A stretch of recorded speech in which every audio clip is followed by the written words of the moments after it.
কিছু মানুষ আসলে দুনিয়াতে আসছে আমার মতো বেকার ঘোরার জন্য, আর কিছু মানুষ আসছে হচ্ছে মানুষের হয়রানি করার জন্য। তো মানুষের কীরকম হয়রানি করা হয় এই বিষয়টা যদি না কই তাহলে আপনারা বুঝতেন না। আসলে গতকালকে রাত্রে 8:30টার দিকের থেকে বৃষ্টি শুরু হয়। তো বৃষ্টির কারণে খাইতে একটু দেরি হয়। তারপর হয়েছে খাওয়া দাওয়ার পরে একটু মুড়ে যাই, গিয়ে একটা চা খাই। গিয়া যদি কেউ কোনো টাকা পয়সা পাওনা থাকে তাহলে ওইটা দেওয়ার চেষ্টা করি, দিয়ে আবার বাড়িতে আইসা এখানে বৈশা মোবাইল টিপি, না হয় ঘরের ভিতরে গিয়া শুয়া যাই। তো 9:30 বাজে তখন তামিল ছবির মধ্যে দেখেন না লঙ্গি একটা গিট্টু দেয় উর্ফে তুল্লা, আর উর্ফে তুল্লা যে গিট্টুটা দেয়, আমি এই গিট্টুটা দিয়া, যেহেতু বৃষ্টির দিন, তো বৃষ্টির পানিতে লঙ্গি ভিজতে পারে বা নিচের থেকে কাদা কাদা বলেন ফ্যাক উঠতে পারে, লুঙ্গি নষ্ট হইতে পারে। এর জন্য এরকম বান দিয়া আমি মুড়ের দিকে যাইতাছি। তো আমার কোমরে হয়েছে মোবাইল একদিকে, পিছন দিক দিয়ে হয়েছে মোবাইল, আর সামনের দিক দিয়ে একদিক দিয়ে হয়েছে 50টা টাকা। 50টা টাকা হইল গিয়া মহসিন কাকার দোকান থেকে বিকালে 30 টাকার পুরি আর বড়া খাইছিলাম। তো এই এনে দিব 30 টাকার, মোবাইলের মধ্যে টাকা নাই, 20 টাকা হয়েছে রিচার্জ করবো, এর লেগে হয়েছে 50টা টাকা। তো হুট করে একটা সিএনজি আইলো, সেটা আমার সামনে ঠাস করে ব্রেক মেরা দিল। ব্রেক মেরা দিয়ে গেলো, এই দৌড় দিস তা। কী রে ভাই, হঠাৎ করে এরকম দৌড় দিস না, এটার কারণটা কি? মানে আমার ভিতরে একটা ফেস লেগে গেল যে আমি রাস্তা দিয়া বালাসাল হাইটা যাইতাছি, তাই আমি দৌড় দিতাম না কেরে? আর আমি দৌড় বা দিতাম কেরে? এই বৃষ্টির মধ্যে দৌড় দিলে যদি ফিসলা খাওয়া পড়ি, কমর টমর বাংলায় পরে এই যাই জবটা দিব কেটা?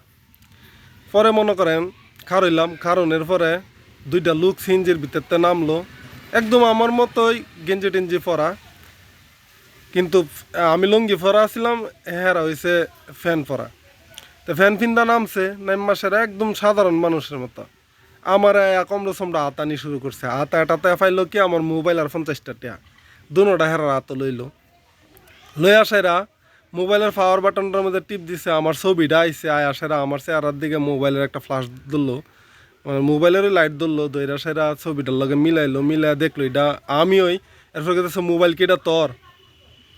কিরে মূর্খর ঘরের মূর্খ, মূর্খর ঘরের মূর্খ, তুই কি জানো? তুই কি চেহারা দেখা বুঝস না মোবাইল এটা আমার নাকি অন্য কেউ? তাই এইরকম ভাবে পরে আরো কইতাছে আর কি আছে, বাইর করতাম। কি রে ভাই, তুই তো দেখলি আমার লগে আর কিছু নাই, তা আর কি বাইর করুম? তো এটা আমি বুঝতে পারছি কোনো পুলিশ টুলিশ হইব। আচ্ছা, যেই সংস্থারই হোক, তারা সিভিল ড্রেসে আইসে, সিভিলভাবে আইসে, আয়াসেরা এরকম হয়রানি। আমার নানান প্রশ্ন জিগাইলো, কথাবার্তা কইলো, আমি যা সত্যি তাই কইলাম।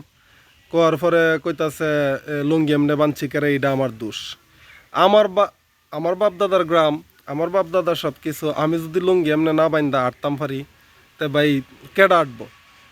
আর হ্যাঁ, আরেকটা কথা, যারা নাকি আমি বুঝতে পারছি যে এই বান্দা দেওয়া হয়েছে যারা নাকি মাদক টাদক সেবন করে বা মাদকের ব্যবসা করে, এরকম কইরা বান্দিয়া রাখে, যেমন পুলিশে দৌড়ানি দিলে লুঙ্গি ফেস না লাগে দৌড়া যায় তারে। তা আমার চেহারার মধ্যে কোন দিক দিয়ে বাসে যে আমি মাদক সেবন করি বা আমি মাদক বিক্রি করি বা ব্যবসা করি?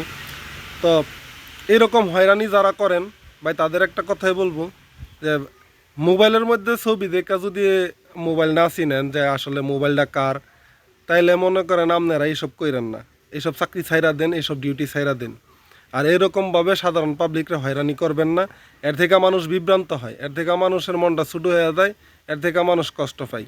তো আমি আশা করি আমার ভিডিওতে আমি খারাপ কিছু বলি নাই। তারপরেও যদি কারো মনে কোনো কষ্ট পেয়ে থাকেন, ক্ষমা সুন্দর দৃষ্টিতে দেখবেন। মানুষ মাত্রই ভুল। সবাই ভালো থাকবেন। আসসালামু আলাইকুম।